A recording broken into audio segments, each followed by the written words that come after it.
Caleb oyo yebi ya mboka na biso. Ko ba Caleb bazebe. Caleb oyo yebi ya mboka na biso ya moko pasimba kisasa. Na iba pasteur ebele na ibe bonso azaka ba frère. Parce que azaka pe na monde ba théâtre na ibi ebele pe azama beko. Oyo to mona lelo. Ba charlatan baza ba bokitus de bali, mo bokitus pe mike ba consultant moi ba l'esprit mike bazali.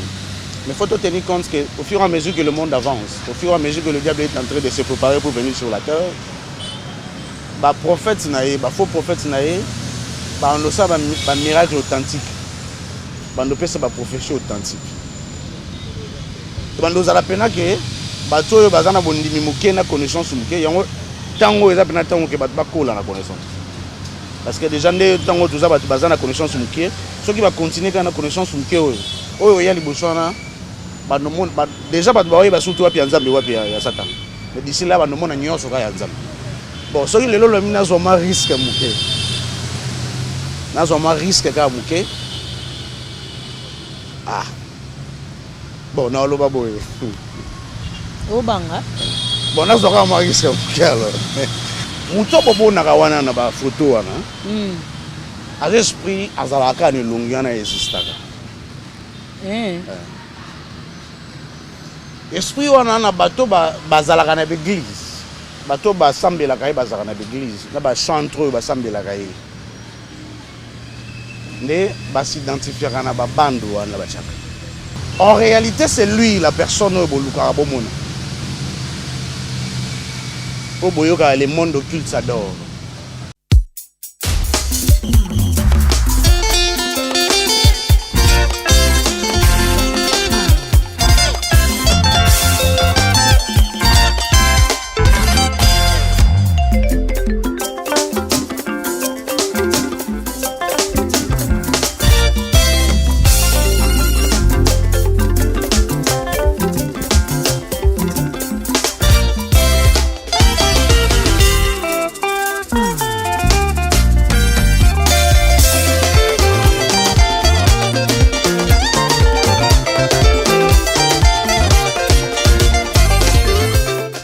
Le plaisir est pour moi de vous savoir nombreux connectés sur Lokole TV, fidèles téléspectateurs, fidèles internautes, bien-aimés dans le Seigneur. Bonjour et bienvenue dans ce beau plateau du réveil, le réveil magazine Yabolamouki, le réveil magazine nous permettre Sabine Boeba, qu'est-ce qui se passe dans la République démocratique du Congo du côté Bonzambe, parce que Toshi Katana Tobi Tozo Koba, il y a auquel rythme toujours ya Bonzambe. Voilà, je dis un très grand merci.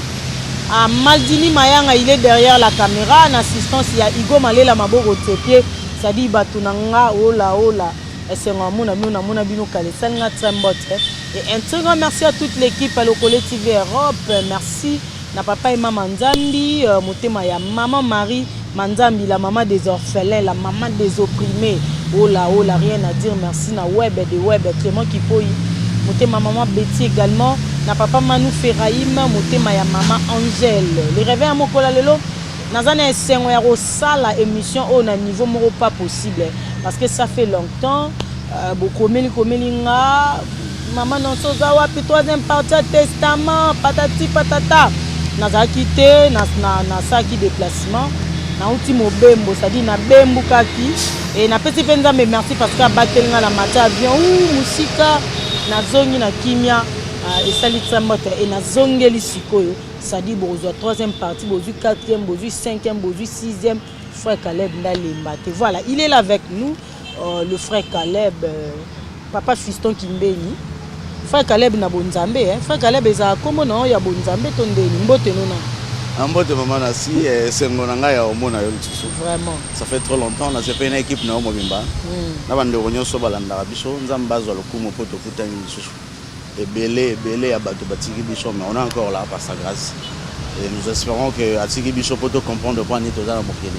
oui pour que to continue course et en espérant aussi par sa protection et par sa volonté que to bana pour avancer encore davantage parce que toza encore na mambe belé au sala poto du marema ballon oui mon bendi beauté nzamba za vraiment le elanga pétin. Ah, elanga esala bat moi genre. Elanga pena Mondo uti. Ya solo ya. Elanga pena nanda kotoro. nga fana na ka mi na ndaku na elanga voilà moi kana ya mbula mo ke to songa pina tentika mboka siko Caleb wana na tuni eza kombo ya batisimo ya bonzambe tonde c'est un nom que j'aime bien d'abord ezaka kombo na pesa mwana na ngai ya liboso et après bon na corriger pina ba parents na ngate mena bando comme comme loba tant na tout ça na mission on a parlé un peu sur les études de nom oui alors tant on a yeba un peu étymologie occulte il y a komba fiston bon na sepela on a changé on a sepela ndina purifier OK on a na ba pratique à côté kuna mais tant na yo bota mwana na pesa komba Caleb avec conscience il y a boye batina kombo wana et finalement na sepela nga pena bibenga oli ba benga nga papa na Caleb nga bo pena comme Caleb donc voilà donc c'est que batunyo so ba kuma ba Caleb ba to bien bon batunyo so kuma Caleb faut base la bato bien ce qui a par rapport il y a kombo so kombo na pe landi surtout pe so ka bota mina circonstance so kombo na pe za na pas et ils en a lien mais c'est pas tous les Caleb ne baza bien il y a des Caleb les grands trafiquants il y a drogue tout ça dans le monde j'en connais il y a des pasteurs qui sont des Caleb mais qui sont des grands malfaiteurs donc il y a des politiciens aussi je ne sais pas sur la politicien peut pas Caleb baza mais je sais que ba Caleb peut va couler na ba ali mais na mboka na biso po yebi ba Caleb mo pe ba sala mabe Caleb mo ka belé on a eu tout le bas c'est pas que tout le Caleb ba sala kombo na ba mususu signification comme elanda bango médaille mal asala apena exactement tina kombo neza médaille mal siko nasko pena za papa oyo azokomba mwana na olego mwana azokomba papa OK siko Caleb oyo yebi ya mboka na biso ko ba Caleb bazebeli Caleb oyo yebi ya mboka na biso ya moko pasimba kisa za ah bon on a yebi moi quelques Caleb na yebi pasteur Caleb na yebi ba belé moi mingi ba sala bazaza na kata to bamususu na yoka bango ke bazana kati ya masolo parce que bato nyonso oyo mususu na yebi bango bazana kati ya masolo eza te na mona bango na réunion mo bonga azala eza ke ya mususu okutani na tel pasteur to na frère moye pe buya azaka muta masolo ayebi yo boza muta masolo adobe tolo masolo côté bango bakutana kingani pe azala bamususu na yeba bango boko parce que na linga te ko betel solo mon maman na si ndeto sa be mission boye soki pitolo ba madini aza faux pasteur o kaza bongo te tout quoi appelle le 10e commandement donc tout ça la faux témoignage les appels d'un peu malamu te voilà monitor risque pe belé tout ça la tout baby ça peut ba réputation ba ça na Zambie et surtout que chose to éviter à la carte négative alors nga ça la peine fort yo ba on a yebi na on a yo capé ba source ba betela ngana na yebi ke ba beti solo solo po a yebi pa nga po na tirer quelques noms et pas tirer nga tête bon na yebi passer belé na yebi bon choix à ba frère parce que ça rappelle dans le monde de théâtre et puis bien plus dans ma déco ça a été chose à Caleb nous a dans le bon voilà merci beaucoup frère Caleb toko tadiana muzindo makambo pe ya son âme mama Chako icône ya théâtre auta kotika biso bakunda ki déjà au moment où mama Chako akufaki il y avait un prophète ngakuna zaki na kinité mais batindelenga lien ya émission en fait on a salé mission alobi mama Chako nenga za morgue wana se bomeninga bokena nga kuna na la musae bande kone bandi magara bakena nga kuna to baya na evernga nga na la musae bona ebité est-ce que c'est possible muta kufi pe boye ba bengi pasteur mo ba ye passer les prières à la muki azoni na bomo la Bible nous dit que ba oye bondi melangai c'est Jésus qui est en train de le dire ba bondi melangai ba ko sala le lenge ngana salaki et ba ko sa plus ko ngala salaki OK bon na loba on peut d'ailleurs na mission mo na mona te que pasteur moi sali plus que bon nous espérons que ça va arriver na bi que onyo soto yo kaka il y a des maintenant au biso to mona nga personnellement na mona te mais au moins na yebi que ezala bano les cas to na tango to lo baboé il y a des gens qui font des choses extraordinaires au Toyo qui veulent solo de la part de Dieu. Maintenant, on a yoka na ebike salamana ngite. Bon, mon sang nzamba ko lo bagé ya ko la musa mutakufi même pendant azana mort pendant 2 semaines ou azana mort pendant 3 jours ou pendant une année, c'est possible. En tout cas, c'est possible. Pour azana nzambo yo pas na impossibilité za la kate. OK. Là, c'est tout à fait normal. Mais maintenant moni eloko zalaka na côté faux pasteur. La plupart des faux pasteurs baza bato yo basale dessus dans milieu. OK. ça l'étude de terrain. Pasteur Azam Moutoua dans la société. Attends la société, ils ont avancé. Alors, il faut pasteur utiliser rapide de faire dans la société. Avec son abet son boé. Moi l'essentiel c'est na luka batu ba yeba ngai. Kombo na ngetanga. Parce que là où est le Seigneur ne peut pas passer à envoyer son serviteur passer à la télé dire que ceux qui ba yelinga mutu boé. Ndia kobika. Donc ceux qui ba yelie mutu ana tia kobika te. Bon, je ne sais pas peut-être nzamba lingaki ata la foi ya famille wana. Hein, ata la foi famille wana s'ils sont capables de le faire. Bon, je ne sais pas ni les salariés, soit qui peut-être dans une famille à Mama Chako, en tout cas très bonnement. Sur le plan juridique et sur le plan ordre médical, ils ont autorisé qu'ils ont permis que nous soit contre la mort rapidement. Parce qu'on a fait faute de talent. Il faut payer prophète à l'obagi, on peut aïe babé nyoswana. Ceux qui ont autorisé et tout ça. Mais moi aussi, je pense que Jésus n'a pas dit que là où il était à l'obagi, bon, biso tikalia, bon, que nous sa famille, sa mari, sa mari. Bazwa bal fungola tombo kuna bazola nga Lazare ba na ya parce que ils ont même cas maman Chako a couffé ça quelques semaines yo le beau but c'est ils ont même cas que Jésus donc c'est pas impossible que ça là mais marche sur dans le pas de Jésus. Jésus a kendaki vers la famille il y a Lazare et après ils sont bon même en Israël. Moi je pense que mort quoi ils sont aux États-Unis mort quoi maman Chako ça. Les États-Unis, le prophète pourrait aussi faire qu'il y a une famille. Et il y a quelqu'un vers ici qui est mort. C'est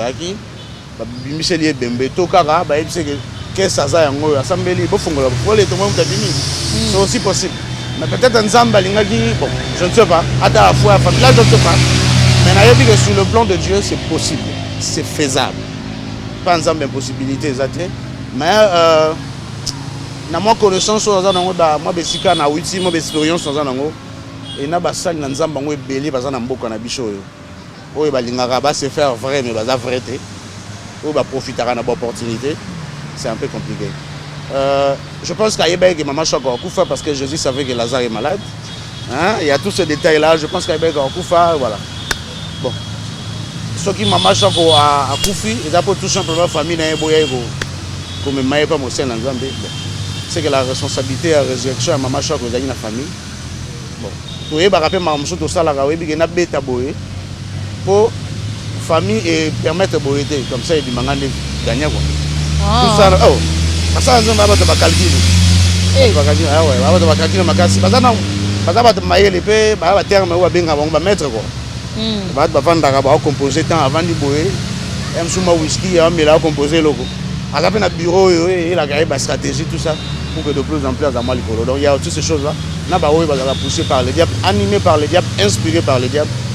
Donc c'est un peu compliqué tout banako pour ça là, exactement ce qui s'est passé na o les gars qui na message là. Mais bon, si vous avez volonté en Zambie, tant mieux. Tant mieux. Mais nous yebeli prophète en maman non le nga akoko l'innocent, on so famille maman Chako indimagi. Anga semble la mère à la muki. Ndeo yebeli na ningo yebi moi quelque ba pasteur ou ba beba. Bon, à ce qui concerne les résurrections, sur Talipena, Bible bien, à un certain moment, je suis demandé que toute la famille a monté à Koufi, au Lingina Salana, Binoni. Voilà, au Lingina c'est quoi et tout ça. Mais à un certain moment aussi dans la Bible, je suis à Zaïna pose ça à vie à la famille. À quel moment, à Salim Miracle et tout ça, parce que, et surtout dans le moment où tout ça, en 2021, en plein 21e siècle, où tout ça, donc en 2022, il y aura encore beaucoup de choses négatives pour la bande en Zambie. Moi, je pense que il y a deux sortes d'évangiles. Évangile à Jean-Baptiste, où les alliés que la fin est proche, répentez-vous. Mais aussi, tout dans le évangile, il y a un livre. Où il y a un prophète Abal dans Mont Carmel. Mont Carmel, ils ont été non, non. Les gens qui ont été prophètes sont là. Moi, le Seigneur m'a parlé. Je vais faire ceci. Et nous avons la gloire en Zambie. Il y a vraiment gloire en Zambie. Au lieu qu'il y ait limité en Zambie, comment nasi? Là, nous avons le monde occultisme. Nous avons la pratique occulte. Nous avons la pratique occulte. Et là, on a dit que nous avons ça, mais nous avons $2000. nako lâcher $2000 au bout na créer ba bilo mo boye ça que na dit que loko na compliqué yo pour nga kaka na zola wa et tant na zalaki kuna bandolo bana biso et donc ma terme tondo partager so ke pa nganga moni nganga peso bikile bele yeba nganga za mutalo kuta ya bikile comme bele net pas entre guillemets ni profession na moni ke za comme c'est la place mo bonde to le bana ba terme ba mettre ba clé abi kuna boko koma de pour y abima mettre OK ouais il y a un peu tout bon biso ba to continue mamango ha to kala moi na ma sagesse ma prudence mi yo ndimaka maman pour bandimi to pas lobby ça vient de la part de Dieu non en fait on nzamba lobby bato belé ba contester en côté parce que ça vient de Dieu hein ils rappellent au sens que ça vient de Dieu et famille peut il y a maman choc ngondi ma facilement parce que c'est une parole de Dieu c'est vraiment la parole de Dieu mais tant on peut comme gaga tout ça n'en dépend les guinon rabo il y a tous ces principes là on a un peu simplement pour finir Monique Moutaye, c'est là qui s'est moi aussi. Moi si on a tout ça, aucun vérifier parce que on a l'ingana c'est qui s'est moi aussi. Mais moi si on lugana moi on a un bon ministre, tout un ministre parce que à l'ingana balingana moi on a pouvoir soutenir l'église. Monique do na vérifier moi on a na monité et na rejoindre. Parce que on est bien mettre. Alors c'est possible na lo baba okiti c'est bien okiti ba sala ka tchabo. Donc ba pasteur pe ba yaka singa ba sana ba pratique ba ya ba sa bandimi na bango ya bandimi na bango. So longo sim. OK. Alors au mona ke na ko ça moi produit chimi mo na bise mo ne loko kende chango na muto ambetu na. Pendant 3 jours il a nga. Mais ça est fort que et so panate. Mais na yebida ke ezana produit chimi mo na kati osala ke mayo na yango mo yando dimne. Osala ngo na lo mambo nga na sala. Bokiti c'est mususu ba mettre tchaba mususu ba imam na loba basala ku yebele ya koleka oyo ba mususu mona mutazali na simamir le bishimir mais abongote donc alors na yebi que tu na pression wana tango okenda après 3 jours mayano aussi là tu es sur 3e jour tango au songo mo mayesili bando lenga mettre le bagi mayesili là donc on va faire ngara so moi to ça sous autre mais ça te pour mayona ici soit ndaku na yo machine zo bondela na keka mo ba rebi donc ça va principe un peu ba faux pasteur ba zarape bokitiste le quoi la base à la bongo ka bata bacha bo pe kande na loba basala ngo tina ba télévision tina bandimi o ayebi ka rien nem to na raison ba moni grand en réalité ça bon moi je doute un peu hein na confirmer dès que ça m'avait mais je doute un peu voilà le quoi to lobela ba wei to continuer na sango ya papa na biso au teko tika biso monseigneur cardinal Pasinya Mosengo akufaki déjà oyebi tin.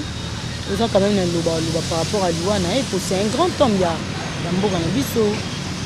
Paix à son âme. Oui. Paix à son âme. Na ko loba te que son âme soit en paix, ils ont gagné. Non, dans deux bato bakufa to ba que son âme repose en paix. Ils ont soué na biso. Ah OK. Ils ont raté que non to lobi bongo za bongo. Ya soué. Dans paix de l'âme dépendant na Nzambe. Et dépendant na vie na ye ndinga za ina moke. Ah OK. Et dépend na Nzambe te. Et dépend d'abord na vie na ye ndinga vivaki so vie na ye, ezaki conforme à ben on remplit toutes les conditions pour avoir passeport. Akende pour vivre seconde vie. Voilà paix à son âme c'est un souhait. Mais c'est pas question de paix à son âme, les na yo ba muso ba c'est le même culte pour kende lola. Après sa mort, alors moi je pense que bon voilà un jour peut-être on aura le temps d'en parler et ça l'a raté c'est archi faux. Qu'ils sont en même temps na lola te la vie na vivaki sur terre, si vous avez conforme à tout ça. Donc c'est un grand pasteur, il a fait beaucoup de choses pour le Congo. Beaucoup de choses pour l'évangile catholique. Et je peux partager ces douleurs-là avec tout le monde, avec sa famille. Et surtout que moi, si je n'ai pas ex-catholique, on a partagé un peu toutes ces douleurs-là. Et je dirais que récompense na oignon soit sali pour Nabiso, tout ça a été positif. Et j'espère aussi que c'était positif pour Nzambe et qu'un jour on pourra le temps de se voir. Voilà. C'est moi qui fera na mboka na biso lobara a le musobi yo monaka signe likolo oyebisi mwasi na obi mutu moko amene na okufa neti nde papa Mosengo akufisi oma signe ya likolo omonaki tina mona ete nga naza so na bacapacité wana mpenza nakomona nanga soit nakotya mpe suka te voilà mpo nazalaka mpe nasusu attiré na biloko wana te OK. nayeba ke lobaka nzambe alobalanga par exemple ke ngongo mona oyoki ketala likolo voilà soit esimo oyebisika conviction mo oyebisika tala likolo banda otala tel signe parce que ce sont des principes on a yogola de l'autre côté mama so olingo oyeba liloba na nzambe omona clair liso na liloba na nzambe à part baconnaissance tozwi na monde satanique il faut que vraiment nzambe aide sinon te bando omonaka clair oyo clair onomona eza côté satan faut vraiment nzambe ayebi soki ça c'est comme ça c'est voilà nayebi naza na connaissance je peux comprendre beaucoup de choses mais aussi nasintéressaka nango liso te mais au moins si on montre quelque chose je peux avoir l'idée que ça veut dire ça veut dire ça mais que ngai nakoma non nazala un peu spécialiste na bastrologie tout ça eza sous domaine nanga te voilà siko bato bamonaka nzambe alakisi ngai paster tel akufa bo batanga kombo te paster mwa akufa na commune boye paster mwa akufa na nini boye ezala mpe makambo nzambe alobi Namanasi, je crois que dans le bagage il est déjà maintenant on a tout ça la émission aussi na Kasavu na Kalamu na asi je sais pas commune dans le bagage na OK ba pasteur ba prophète nyo sobo mona lelo belé ba ça ba prophétie ya mutabengi yo que mutu na tu appelle sa prophétie na mutu na ye mais dans le bagage à la longue d'ici là ba comme on peut ça ba prophétie est vrai dans le bagage l'émission no moko bongo dans ligne pe je crois que le bango pe l'émission ya papa na Yves oyo to mona lelo ba charlatan baza ba bokitus de bali mo bokitus pe mike ba consultant mo ba l'esprit mike bazali mais faut tenir compte que au fur et à mesure que le monde avance au fur et à mesure que le diable est en train de se préparer pour venir sur la terre ba prophète naé ba faux prophète naé ba on ça ba miracle authentique ba no pesa ba prophétie authentique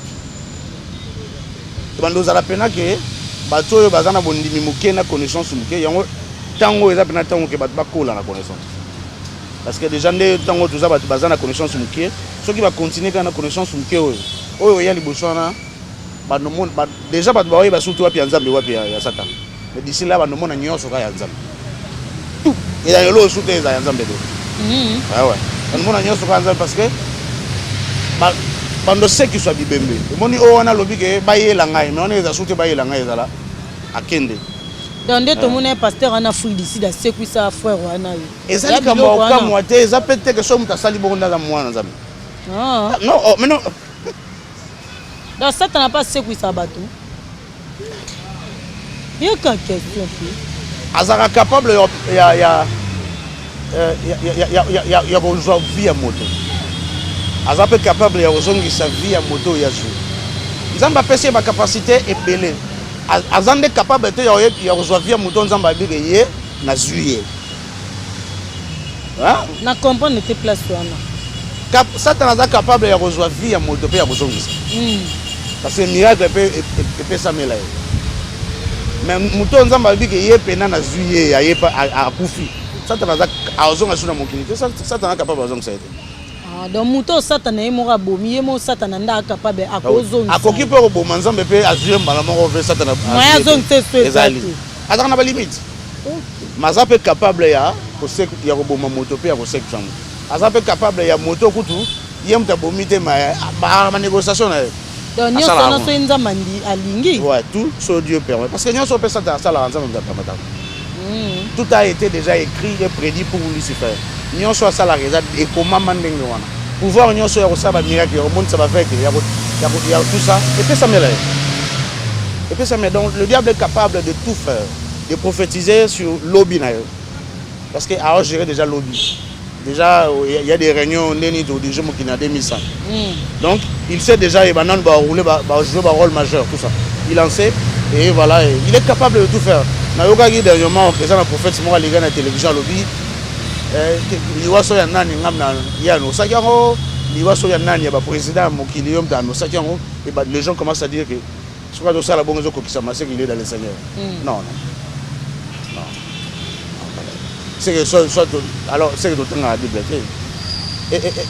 il y a des prophètes la Bible le bana biso que ezali na acte des apôtres dans moi c'est moi un esprit à Python il faut bien lire cette histoire balobi mboka mano respecter parce que oya bandeko loba ndo salama voilà mais exactement quoi ndo salama ndo kokisamba et azalaki sous protection de l'autorité mboka wana parce que azalaki tellement puissante elingo lobate azaki ensemble. La Bible explique bien azaki ensemble.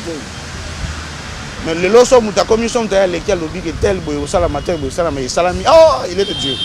Donc on monte encore plus et ceux qui ont na gondima mingi te na connaissance et singalité. Alors tu vois. Donc pasteur anati à l'écran ba TV pasteur mo boy. O ngam na loba nani akokufa. O ngam na baka nani boy ko salema. O ngam na prophétisant na baka nini ekolonga mapata o ekolongo ekokoma o esalemi. C'est que yende dans yepe lukuta kaka. Bon, aza nzambe te. Est-ce que nzamba ko pesa ka prophétie abi elo boy salama après et aller salami aller suki. Nzamba ba bongo te. Tout en Bible bien. Elo ko nzo salama po nzamba ali ngasala nini derrière elo ko. C'est ça. Po nzamba la ça va tu yende super prophète. Ah. Nzamba na posa ya to mon matin. D'ailleurs, le prophète n'y sont bon dans la Bible, a eu appelé prophétie au contraire que batama. Ah, babete la ngotolo, te do solo bi comme salami, pour les catéo et ça ce que ngandem na lobaki. Ngandem na lobaki on a sur le mot de gloire. Dans son tabi ngande c'est que alors là il y a un problème. Dans les faux. Parce que tout ça mokilo yo, baluka ba grand prêtre yo baza ba okitu sa makasi, pas son ba prophétie. Pendant pour ça va yeba. Dis-moi qu'est-ce qui va se passer, grand maître. Loba na nini kolega lobby. Quand mettre ABC là, ya bando loba. OK. Donc ça se passe comme ça na lingi na événement ni nezabo. Mususu ayoki on a lisolo. Mususu ayoki on a réunion moko culte. Donc ça se passe comme ça. To za na mutu na biso te que so mutape si prophétie. Et que professionnel ko kisabi et aussi. Maman na ngai. Ce qui peut aujourd'hui attend moi pour ça la beaucoup de recherches. Il y a pour vendre la peine à milieu politicien. Vous avez une facilité à ébanir ça malheureux parce que la politicien va décider oui il y a le bien. Donc le pasteur on a pas mon la plupart de nos derrière les politiciens derrière les gens en service de renseignement oui bah on va éliminer il y a des missions professionnelles. Donc le monde est tellement compliqué mais ça qui vient de Dieu est banal. Oui tu n'ensemble est banaka et ezalaka parfois babiloko même batu ba gondi maté que ça là. Au contraire, soit Moussa Nzamba ya bimisi prophétie que tel belo ça. Au moins on a temps on va tenir sur ba téléméler va dire faux prophète. La plupart. Et ça va jouer de mon raté tout ça. Voilà, mais na yo karipé que balobi na Congo kuta coup d'état mo linga ça tout ça. Bon laissons le temps au temps mais je mets en doute sur le Moussa Nzamba loba. Mais laissons le temps au temps. Baloba la mboka na biso ya radajement loba ke ba ko c'est la mukolo likambote. Ya. Ngonga. Laissons le temps. Na ebi de soki coup d'état na ezala ya mususu ya ministre mo ndia loba ke mo na loba coup d'état. To ya gouverneur mo mais ngana yo ke entre guillemets soki mo kozamboko. Bon. Laissons le temps au temps. Na ebi de so loba ke ça manane ni.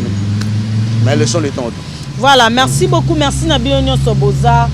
Branché bolanda biso partout dans le monde entier. To Sarah Moussa na biso na souci toujours ya ko évangéliser. Aller partout dans le monde, prêcher la parole de Dieu. Frère Caleb Osa Moussala. Merci Nabandeko Mingi o ba tinelnga pe ba question. Ba réagir après deuxième partie à testament. Ba question est belé. Maintenant tout na question moko. Pona ben na bino ba question nyonso bo tuna. Pona papa Caleb ezala mie bo tuna ka numéro nezalara. Bo tuna ka inbox ya répondra parce que yana bilo msunga pe na limité. Bino bokasane papa Caleb aloba na nga nyonso pe komi bongo yo papa Caleb ayebisa ki oyebisanga na koma muto na nga na simba kisite nga ta veni moya ndako nganga na kenda te. Amen. Dona yebi na nga te makambo papa Caleb alobaka nga na bino to découvrir ngoka ana plateau to ka na pete na papa Caleb o aroloba bote nga tuna ke ka ba simple question lié à répondre batu batali testament deuxième partie bande musuba bolobi bien te au coder trop ba comprendre bien te ba balingaka clair hein balingaka oloba penande olobaka tant on peut si exemple ba bande oyo monaki na clip wana bande ona so ba salaki elingo laksani po pesa ka exemple o musapa mana ansineti bande ba che wana o ba joueur ba tiaka ngo message nini zalaka wana ba poser ba question ebele siko nga na sala analyse na ba question nyonso ba poser na bimisi ka question moko question ezabo selon yo ndingo tala clip wana ulandi yango moni ba signe nyonso eza nki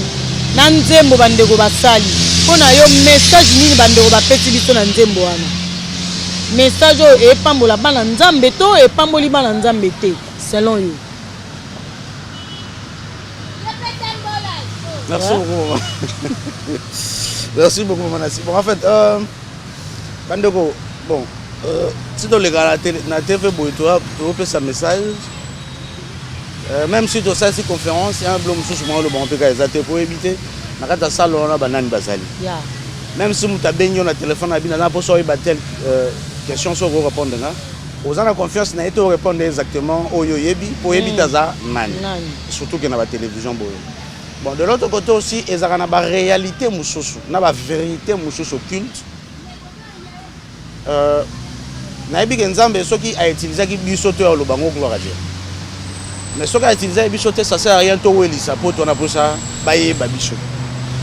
Oui, ça ne sert à rien pour vous allez mal ce que l'émission a sera au dépôt, n'a pas de vie. Mais je suis sûr que mon top est réellement un discernement. À la vidéo, et à moi idée. Idée, je peux après 2 ans, je vais expliquer bien. Je vais grâce. Bon, ce qui est le mina zoma risque mouké. Na zoma risque ka mouké. Ah.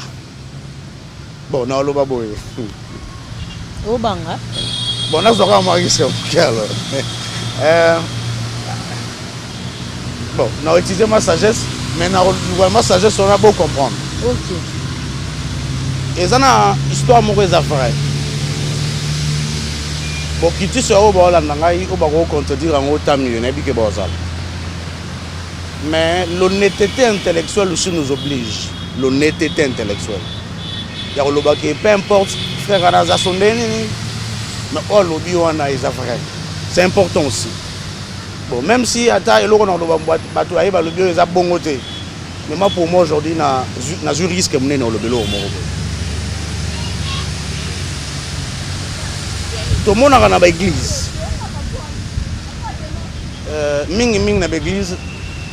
L'église moko, excusez-moi, je peux pas citer le nom parce que na le belo mo za ma risque vie na ngebele. Ba tshaka ba photo ya mutu moko ba bengaka Jésus. Bon. Bon, Boutouana m'a bien à Jésus on a oh il a les amis na ba boutique pe moi ba tchia tout ça. En fait na bango. C'est Jésus. Par contre c'est Jésus. C'est ba moussous ba tchia pena photo, il y a prophète mais il y a Jésus pena. Oh ça filmé acteur wana. Voilà. Tout le monde a ba moussous ezalaka o acteur wana te ba tchaka mutu mo ya zapeka elongine mon acteur wana.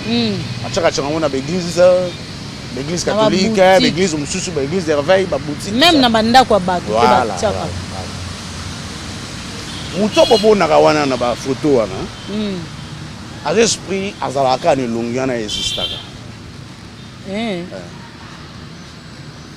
Esprit wana na bato bazalaka na l'église. Bato ba sambela kai bazalaka na l'église, na ba chantre ba sambela kai. Ne ba s'identifier na ba bando wana ba tchaka. Ba joueur ba zalaka pe na ba biloko wana. Hein, on a identifié payer kaka me kuna à respect kuna s'identifier à nzamba football na mambabali. Mais dans le côté religion parce que c'est celui qui est le grand maître en réalité hein. On va ça avec bon on a changé ma forme hein. En réalité c'est lui la personne au Boluka Bomona. Au Boyoka le monde occulte s'adore. Le col a déjà préparé à Koyanae, c'est comme ça. L'histoire sort de ceci. Église moko est puissant dans Mokili. Et il y a ça la film ya Yesu. Na limite on a le contester na bateau ba yebi. À moins que bateau ba yebi muki hein. Na bateau ba yebi ya solo. Alors ba confier qui réalisation ya film wana et pas ya responsable ya communauté wana munene. Ba nga réaliser film ya Yesu. Ba confier qui on a l'un de proches n'a réalisateur. Tant que ce film, c'est référé à l'évangile, il y a Jean et tout ça pour ça film. N'a manqué évangile à Lick. Mais après, à Roson, c'est la lettre à Comélie représentant la banque. Et puis il y a une idée de personnage à Jésus. Il y a un mouton qui joue rôle à Jésus. Ok. Il y a une idée de forme de alors, bakoye bisaye pas ya représentant na bango wana qui donne-moi un peu de temps. Après quelques temps, leur représentant au salle à voyage astral. A renoué un grand maître. A renoué sa grand maître proposition wana. Puis a renoué sa grand maître, nous voulons qu'on immortaliser yo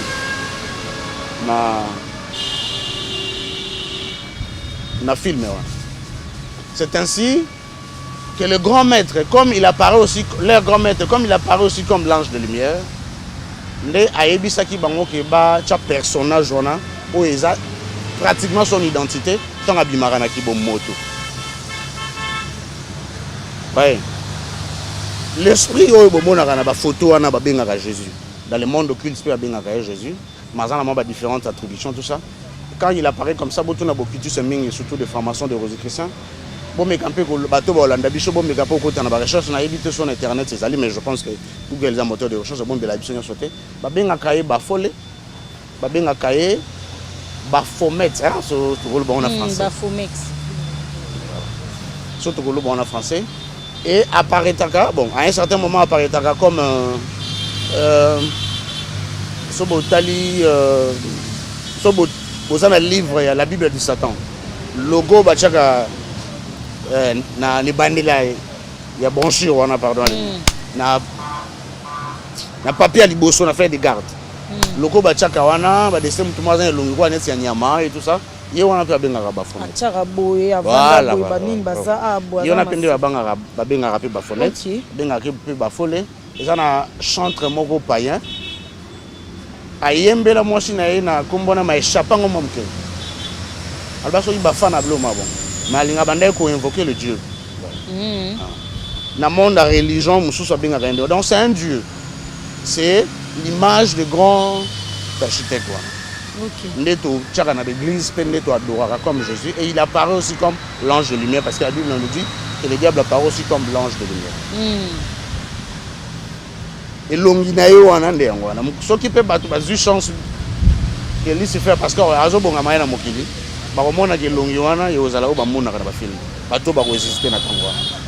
C'est par là aussi que le monde va dire, parce que la Bible dit, c'est lui le Messie. Parce que ça ne se peut pas comme ça. Tant que tu bonnes la photo et tout ça, tout ça, c'est moto de Benganaka. tout ça na mituka na bamsu balata na ba câble mon pépé ce que je dis c'est je prends beaucoup de risques mais c'est ça la vérité et pour nous identifier dans le monde de l'église alors faut qu'on identifie ndenga apparaîtra na bateau ba invokaka ba grand pasteur entre guillemets ba invokaka tant ya en église tant ba mona ka en esprit ba mona ka koya mingi abimaka na trop abimaka comme aza accompagné quand que longi moko na maza 3 kagoulou on a pembe na babloko wana quand il vient l'église à Vandi et que enseigner la pasteur maintenant vous allez demander à vos fidèles ya ko adorer na parce que ya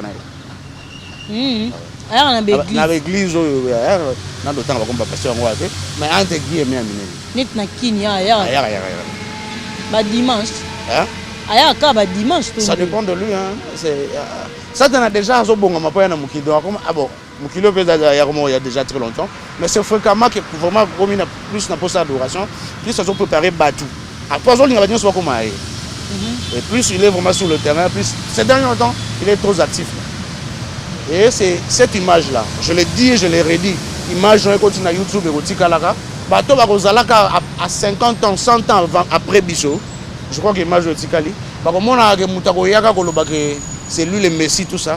Alors, on a la même image que autour de moi dans la photo. C'est par là que les gens vont croire à lui, parce que c'est lui le Messie, c'est lui de tout le monde dans le film. Donc, c'est que clip, on a bandé, on a mis sur la message. Sibino balakisi biso ke biso tozo appartenir na elle wana te nga na tunika mutuna selon nga nde na comprendre donc balakisi biso ke biso toabata mutu wana non seulement balakisi biso ke biso toabata mutu wana mais le plus grand secret ebombami wana le plus grand objectif eza na kati à travers clip wana le grand illustre grand maître J'espère que dans le clip, on a l'image de mon que ce sont des gens qui ont joué le rôle. J'espère. Parce que dans le clip, il y a la montée qui ont joué le rôle des aïeux. Ça, dans le clip, on a qui a l'équipe, on a tout ça, ce sont des esprits qui apparaissent. Il y a des chanteurs chrétiens, ça là, le clip, même l'esprit. Ni clip, ni ça, ça épargne-moi de tout ça. Il n'y a pas de problème. Alors, donc tout ça, donc, j'espère que Zalaki Batou ne va jouer du rôle. Okay. J'espère. Mais Batou va jouer le rôle pour nous illustrer qu'on appartient à. Parce que Baphomet, c'est le grand templier, quoi. Les années, si tu as la loge, va de la raille et tout ça. Donc, j'espère que l'Inga va illustrer tout ça. Mais de l'autre côté, aussi sur le plan magie, il y a honte à la télévision. Ils ont voulu nous communiquer cet esprit-là qui est derrière. Na épargnons na question mususu po oyo batela ngaya mais oyo batela ngate lobi na posta na posto to bito dévoiler po nanga na kota pa na se na pindola misisa mais na kota bon OK neti clip nini oyo mona déjà ndo lobi ba mission mto nzambe basala ba clip na ba esprit par exemple clip nini to musicien nini kotanga no kombote tanga ta lettre ka ya liboso ya komba moto o asala clip na besprit o biso to mono nde ba ka ba figurant zo ka besprit bon moi là ta ko mono zate ata ku fana asala clip mo bo la sœur na kasa clip na loba na contenu ya clip na zalaka alinga ai bisa batu ke ya zana nzamba solo be nemi no nyoso ba bunsa ba otikala ko soite est-ce qu'on a clip on a dessinaka asala illustration ya mutu mo alati Kagoul Moura noir, mouton pas à melongi noir. Et que mouton a zolu gaya pour attaquer. Ok, moto so ya molimo santu, mais aucun son mouton a et tout. Na clip wana bato la image wana bato ta image wana mis sur moko, ba mona la personne. Bato la image wana mis sur mi balé. Ce qui va ko melata na cause na bota na ko mona bango te balo ba so na cause na cité. Il y a mutu moko tomona kana mutu moko tomona kate na clip. Mutu tomona kate azan ndenge moko na mutu azo ya lati. Ya ça moi ko fana mda sa film. Na ka contenir nzembo na zoloba benemi na ye tout ça. Ah ba ko kaite tout ça. So bi associé ce blongo ba. Ba da mami nge ba sa ba clip ba. Ba tout ça na mona pe clip ya il y a artiste, il y a chanteur soi-disant chrétien, il y a Nzambe, il y a Molimo Santo, tout ça. Comment il y a des débouts? Il y a Nzambe, mais il y a illustré le Saint-Esprit. Illustration, il y a la personne qui est passée devant lui pour soit-disant protéger et tout ça. Voilà. Il y a beaucoup de clips comme ça. Oui. Le monde se prépare à Satana, les esprits sont vraiment avec nous, parce que mais comme de plus en plus vivre en habitation. Voilà, si le clip est illustré par l'esprit, par yende ser wana kufa, a illustré et a la viso clip na esprit vraiment. Ata bino mo pe ba ser on pour que la pe biso ma. Kuna mona na maweza la to ndire.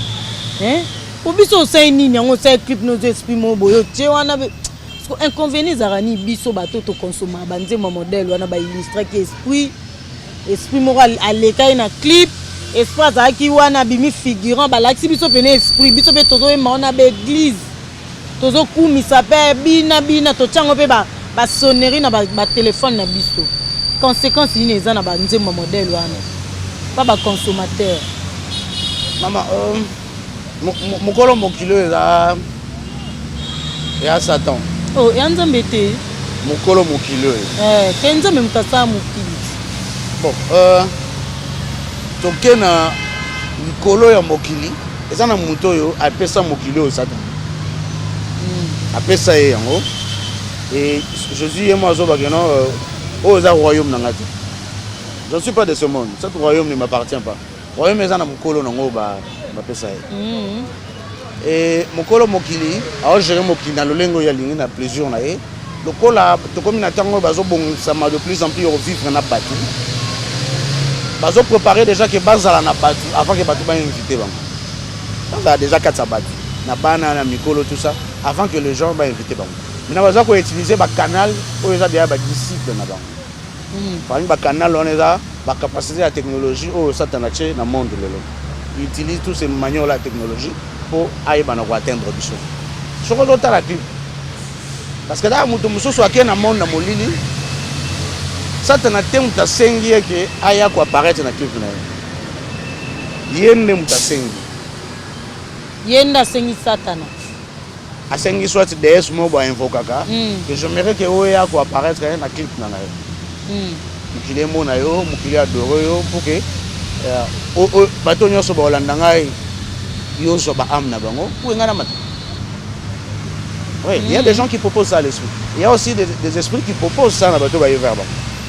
Biso to ça to pesa yo lingi mais yo à travers yo et on permettre biso o pesa biso sika la moment nzoto de. Et parmi ba rôle on les ali pour ba clip la prédication, la concert, la croisade, la séminaire. Et ça, on va utiliser pour que les bateaux soient dans la Macambouana, ils soient ici, ils soient place. Si je peux un peu répondre. Non, bateau va consommer. Réponse de mon banque. Je vais tout à l'heure. Oh là, oh là. Oh là, oh là. Ah, Papa Caleb. Maman, c'est belé, mais Papa Caleb a limité. Ah, Nzambé.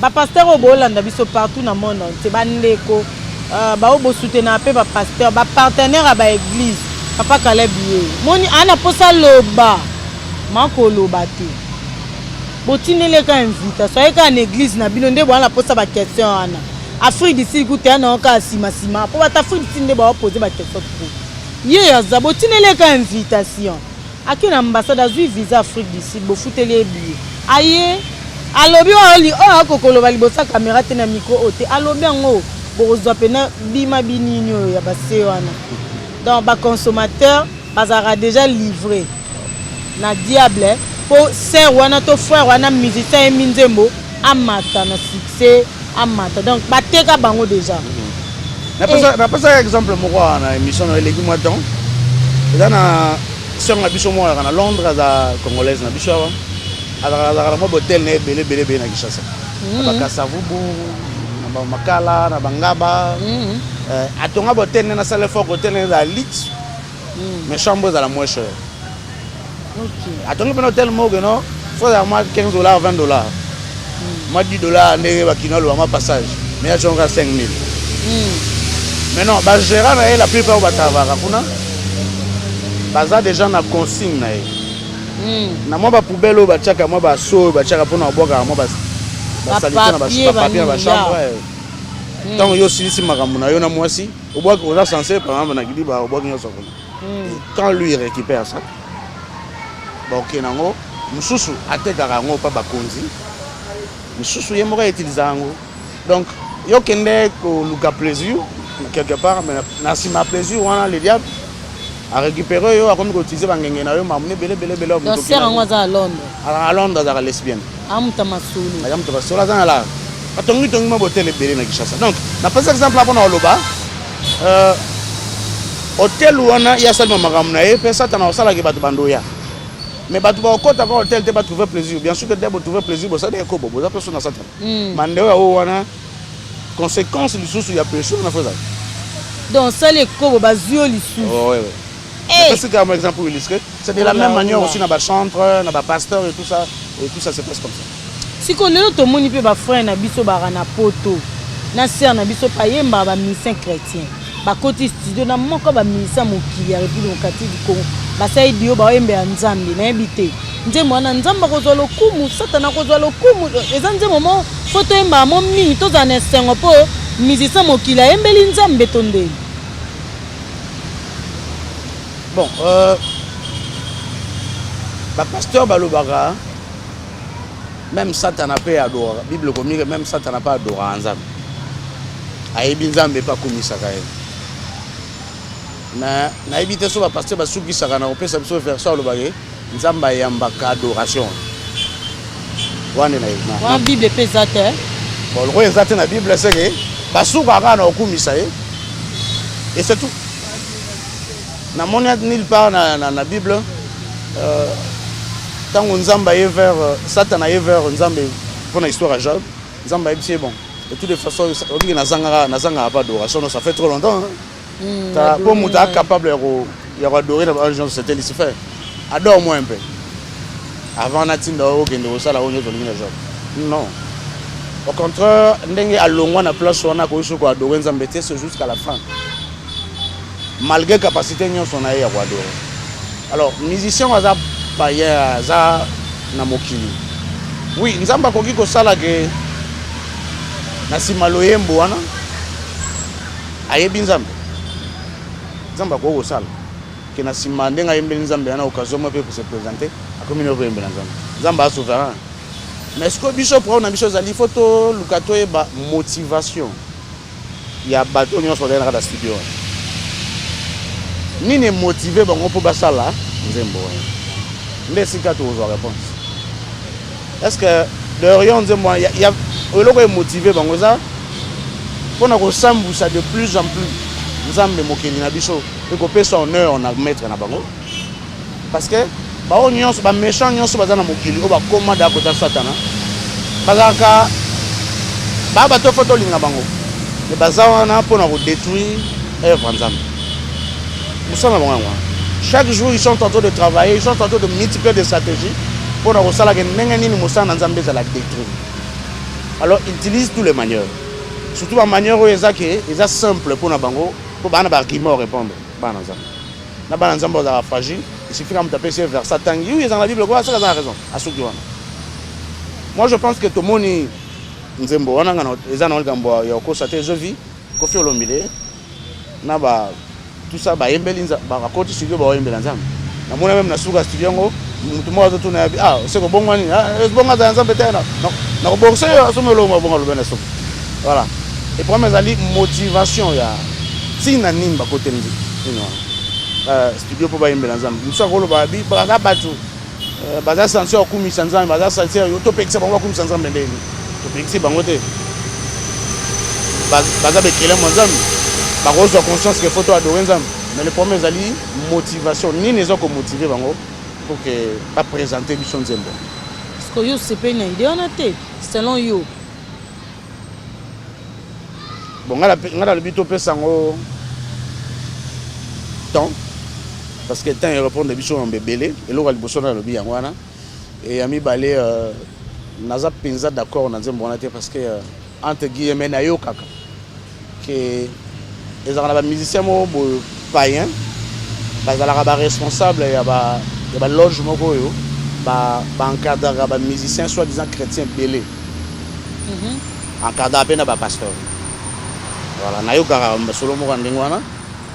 Bon, ce que c'est que les abongo. Et que ce que Moutabongo a sanisi, soi-disant musiciens chrétiens, bayemba. Bayebi que bayemba d'abord, vous embêtez, ça d'abord aventure. Et de débat, les logos pour poursuivre. Bon, on a besoin de le voir. Ah! Papa Caleb, le lazo paiement, paiement 4. Quels sont les paiement 4? Les autres bimatel, les autres paiement 4. Bon, en fait, maman. Qu'est-ce qu'on a bandeko? On a ba chrétien. Na bi ba chrétien de bazala. Ba consommant, ba téléchargeant, ba beton na l'église. Surtout les adorateurs modernes et mikolo.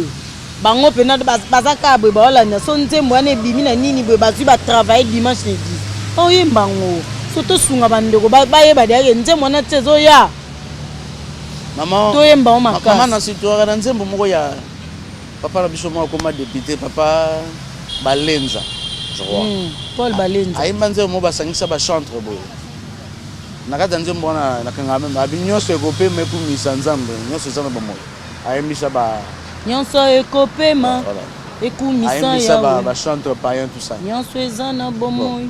Défense ezalaki que non baza batu d'ailleurs kuna nzembo na lobi nyonso ezo permet ekumisa nzambe. Ya. Après la chanson. Après.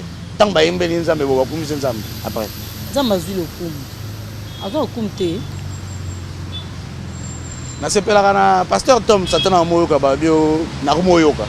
Babio watu ba mama sala mikolo net ko mi suspect net azaso nzambe te nde na oyoka. Non le. Na yo confirmer te oyoka. Ndega na oyoka. Na sepelaka na maloba ne mo lobi mingi nzambe azalaka na ngambo ba santo. Mingi yana nzo mo loba bo. Ya yovandi na kiti. Mingi azalaka na ngambo ba santo. Mingi. Nzambe bien sûr quand on a posé tout comme ça mais le Seigneur a posé tout le bana monoko. Le Seigneur voit le cœur. OK. Et on a eu tout le bana de dépendre on a pas de réponse motivation ni ça la ba yimba nzembo. Est-ce qu'on fait le milieu ce sont en lui que j'ai un créateur qui m'a créé et je tiens réellement à lui rendre gloire. Est-ce qu'à disposer est-ce qu'à pousser une bossa nzambe avec un état pur et sincère pas comme ça nzambe. C'est ça le problème. Parce que nde yo moni la foi mbuta manoka. Nde yo moni la kai.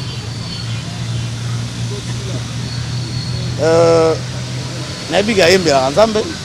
Asa banzemba libala ya bien. Asa banzemba kitoko. Na banzembo na eleki o satana ndo yembe la nzambe te. Mais yango ndete poussa na satana à se rebeller contre nzambe. Siko si il faut pesa bandeko na wakati na bonzambe toli na ideo baziwa na fa mbuta na ser wana mususu okote ya baoni na ide baziwa yemba na misamu basa l'effort ba zala na mabondeli nzamba longi sabango ala kisabango ke ide ani za yaye ala kisamo kili ke ide ani za yaye. Parce que on peut bien dire Jésus, chanter Jésus, mais il est mort le baiser, Jésus, tendez à côté pour ça. Alors bah ça l'effort. Je crois que raison au etini bon ba un artiste on est là. Tant ba comme là je crois moi basanga ko c'était que c'est Dieu qui nous a demandé de le faire. Anda même tabi na ba yemba. Dans le vie je crois. OK. Que basanga na o c'était que c'est Dieu qui nous a demandé de le faire. Je crois. Sur les initiatives, par producteur, je crois que le producteur a été motivé par Dieu. Et Nzambe, on va connaître le bon de la bonne Nzamba longue de ça. Nzambe a soit gloire dans l'union sur le sala. Mais ce qui est pour la gloire de Nzambe, bon, na petit bon, on va connaître ensemble ça. Bon, on ne peut pas dans la petit bon, tu as été belé pour les gamins boya. Mais na linga voyez ça bon que si c'est pas pour la gloire de Dieu, c'est pas du tout intéressant. Siko banzembo o ba musicien mokili ba yembela nzambe toko ipo oyoka ngo po yana ba musicien mokili ba yembela nzambe na yebi même pasteur moko azaka na ngaba aza akoma représenter ba église moko soki ya ba église abata mwindu so ndeni aoma ou représenter ana nzembo mo ya musicien mokili ayembaka abeta ngo na église nzembo na ba fidèle église wana ba yebi nzembo wana musicien mo amokila kufa ayembela nzambe nzembo mo pasteur wana yemba ngo na cher bandimi ba obina yebisa biso que to yemba banzembo misa mokili avant de reconnaître nzambe te na yemba ngo ane misa mokili ma yembeli nzambe za na o mabete mana si ngana doza d'accord que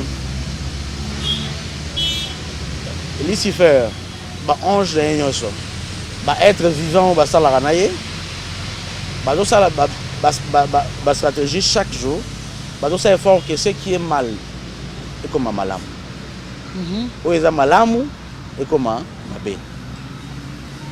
Alors parmi babiloko ba sala na ebite so to zoraton o sa betude wana ba sala ndenge nini pour que malamu et comme mabe pour que mabe comme malamu c'est à par rapport ya nyonso wana auto comme koyembela nzambe en soi kotanga kombo nzambe en soi et à mabete tout le monde est possible de le faire naoyeba mokolo moko tozalaki na wana na wafutela nanu na vitamine ye adi amemaki mwana ne moko bamuke mwana ya mwasi abibi libanda mona wanda olela bato baoleka na bango biso ozalaki en face tobeta damu toyika vedi aoyemba nzembo moko ya papa na biso José Nsita